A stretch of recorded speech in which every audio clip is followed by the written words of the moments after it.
Basically, this is a show about a man with a very large ego who gets fired from his job and is forced to move back to his hometown to teach a high school class, and he thinks it's beneath him.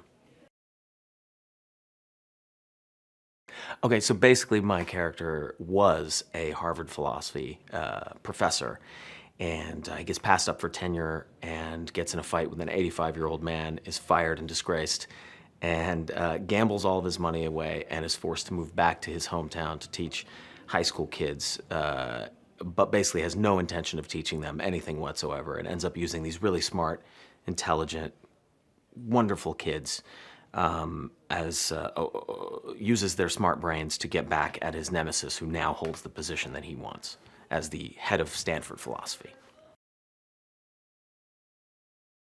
Principal Durbin is just a really good guy. He's a really sweet guy who wants so badly to be seen as an authority figure, but is just completely trodden over by all the teachers at the school, especially Jack, my character, who completely takes advantage of the fact that he kind of worships Jack and thinks Jack, he's one of the only characters on the show who actually thinks Jack is as cool as Jack thinks he is.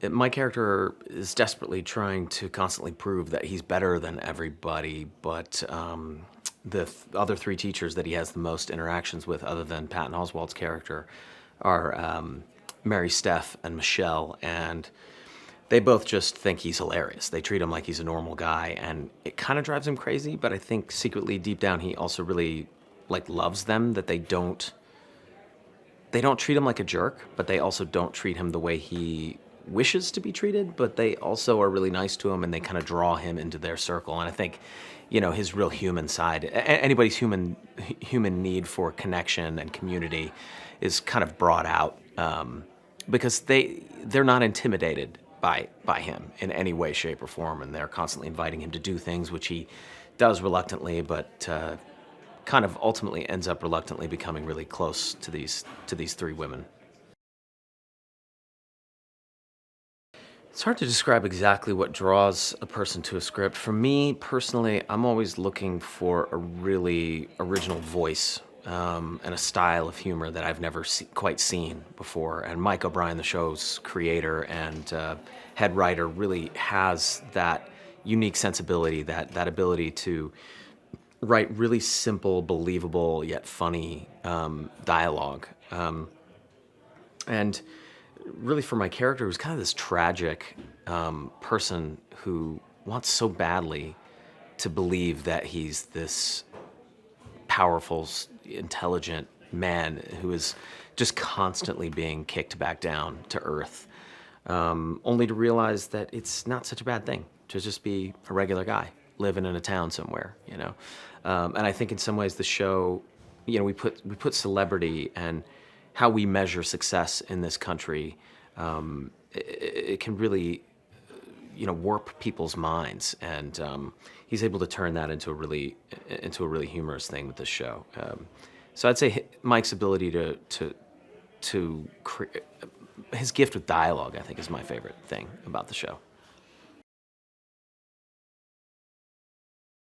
I mean, it's really exciting to be a part of this show with all these great producers, many of which came from Saturday Night Live. I mean, I've been doing It's Always Sunny in Philadelphia for the last 12 years, and kind of have lived in this insular world amongst myself and my friends and the people that I've grown close to over the last 12 years. So it's nice to branch out and collaborate with some other really smart comedic minds on something that feels different and has a different sensibility. It's also great to have those people behind you, because you know that you've got people that you trust. And even though I'm a producer on the show, I'm not a writer. So I needed to know that there were smart, funny people whose sensibilities I trust behind me, supporting the show. Because it's really difficult to make any show. It's really difficult to make a really good show. So many things can go wrong. You need a really great team, and Lorne Michaels, Seth Meyers. It doesn't get much better than that. Mike Shoemaker. Right from the beginning, my character comes on and says, "I'm not going to teach you guys anything.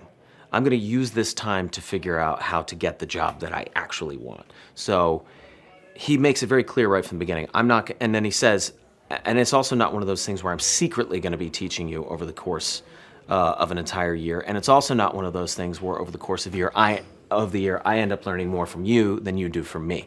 He's basically, kind of laying out all those movie tropes that where whoops, the teacher accidentally ends up learning from the kids more than he knew himself, or vice versa. And right from the beginning, he says that's not going to happen. That's not happening in here. Okay.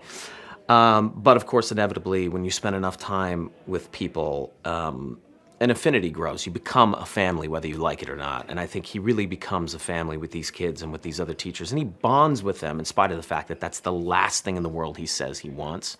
But of course, it is what he wants. Everybody wants that. Everybody wants to have a family that they're close to, even if they're people that drive him crazy.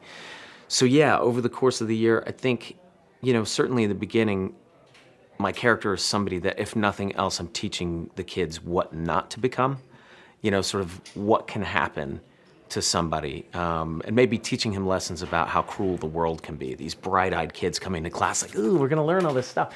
And this, cynical man comes into their world and says the world sucks, okay? And the only thing you can really do is go out and try to dominate and step on as many people as you have to in order to reach the top. And I think, some of the kids, they really kind of take to that. But over the course of the year, they they soften him up a little bit, and he probably hardens them up a little bit and reveals what sort of a world that they're going to be entering into. It can be a cruel world, and so I think there's definitely an exchange there.